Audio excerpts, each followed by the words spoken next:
peristiwa perang Tabuk ya. Dalam peristiwa perang Tabuk tidak ada satupun sahabat desersi. Semuanya berangkat, prihatin, tiji tibeh. Mukti siji, mukti kabeh, mati siji, mati kabeh. Itu karena memang ya kalau desersi mau kemana, tambah mati nanti nggak ada yang nolongin. Itu karena di tengah padang pasir perjalanan seperti itu nggak terjadi. Ya, selama perang Tabuk tidak terjadi desersi. Kisah desersi dilakukan dalam perang Uhud oleh barisan munafikin yang dipimpin oleh Abdullah bin Ubay bin Salul. Ya, memang di dalam perang Uhud inilah ya terjadi sejarah ya desersinya pasukan Rasulullah SAW. Karena memang mereka kaum munafikin yang dipimpin oleh Abdullah bin Ubay bin Salul. Kalau bubar pasukannya kacau balau pernah terjadi juga dalam peristiwa Hunain, wa yauma Hunain, a'jabatkum kathratukum, karena setting awalnya kaum muslimin sudah salah.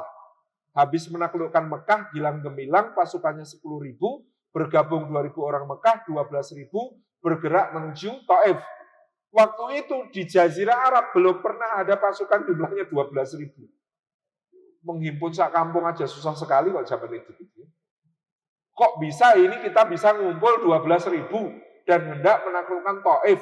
Mekah saja bubar, takut sama kita apalagi nanti Taif. Itu jadi ada setting mental nggak benar ketika perjalanan itu, sehingga ketika pasukan Taif mereka memasuki lembah Hunain.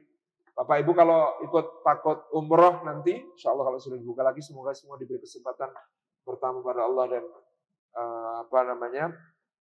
bertamu kepada Nabi SAW, berziarah kepada Nabi SAW. Itu kalau ada paket tambah Taif itu bagus Pak, kita bisa memahami. Kenapa kok dulu nyerbu Taif itu bisa kacau di jalan. Jalan antara Mekah dan Taif itu berliku-liku melewati celah-celah pegunungan, sempit. Jadi kalau kita sudah di celah seperti itu, digelundungi batu dari atas, ditembaki pakai panah, dilempari tombak, itu memang kacau. Nah, saya membayangkan pasukan Nabi SAW di Hunain itu posisi di bawah, celahnya sempit, gelundungi batu dari atas, lempari tombak, tembakin pakai panah. Udah, bubar. Dari 12.000 pasukan itu, konon yang setia di sisi Rasulullah tinggal 40 orang. Yang 11.960 itu bubar. Karena kondisinya memang mengerikan ya, batu-batu bergelundungan dari atas, panah-panah kayak hujan ya, kemudian tombak-tombak berluncuran kayak begitu, itu memang serem. Nah, maka waktu itu yang di sisi Nabi SAW itu memang tinggal sedikit orang. Dan ketika nanti Sayyidina Utsman diejek, pernah beliau diejek tentang Hunain, karena kata orang itu yang ngejek, wahai Utsman, kamu ini perang Badar aja nggak ikut, kamu ini Baiatur Ridwan nggak ikut, kamu ini pas di Hunain lari. Gitu. Utsman punya jawaban. Di perang Badar, saya tidak ikut karena diperintahkan Rasulullah untuk menjaga putrinya, Sayyidah Ruqayyah yang sedang sakit dan mengurusnya. Adapun dalam perang Badar itu, meskipun saya tidak ikut, tapi saya dapat ghanimah, berarti saya dianggap ikut. Yang kedua tentang Baiatur Ridwan, Anda bilang saya nggak ikut. Lah memang Baiatur Ridwan itu kan untuk belain saya.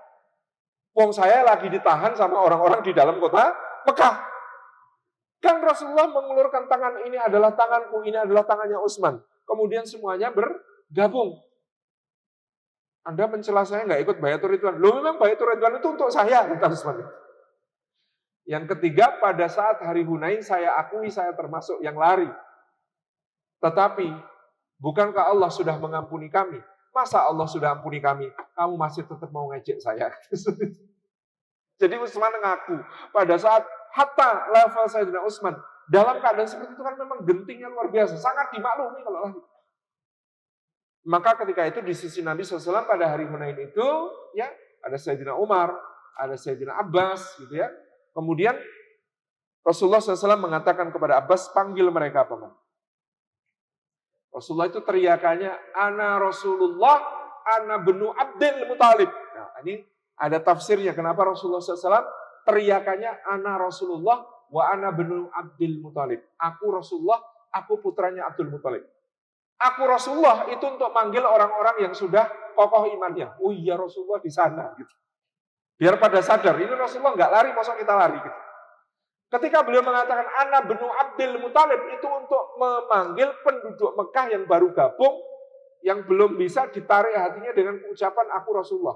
Tapi mereka semua pasti ingat Abdul Muthalib adalah pemimpin Mekah yang gagah berani, yang hebat. Ini cucunya ini, gitu. Supaya kemudian mereka juga lari kembali. Nah, ketika Abbas suruh manggil, dasarnya Abbas itu saksi baiat Aqobah 1 dan 2, janji setianya orang-orang Ansor. Maka yang dipanggil pertama oleh Abbas adalah, wah orang-orang yang berbaiat di Aqobah. Lebaik. Ya, Ansor yang datang duluan. Wahai orang-orang Ansor yang telah berjanji untuk melindungi Rasulullah seperti melindungi dirinya dan keluarganya. Lebaik. Ansor yang maju duluan. Penduduk Mekah yang baru gabung itu datangnya paling belakang. Itu Ansor diceritakan dalam perang Hunain itu dengan gagah berani manjat ke atas. Nah, mereka biasa manjat pohon kurma. Orang-orang Ansor ini. Itu manjat ke perbukitan ke atas untuk nyerang musuh yang ada di atas, yang nyerang-nyerang itu, yang gelundungin batu itu. Maka pada saat perang Hunain ini, Masya Allah, pengorbanan Ansor luar biasa. Kunci kemenangannya Ansor. Karena mereka naik ke atas mendaki untuk menghadapi musuh yang ada di atas. Sampai musuh yang ada di atas tercerai-berai, meninggalkan ghanimah yang luar biasa besar. Nah nanti saat pembagian ghanimah, kok ternyata yang dikasih yang larinya paling depan. Orang Ansor gak dikasih. Itu ada cerita dramanya tersendiri gitu ya. Itu pada saat Hunain. Terima kasih.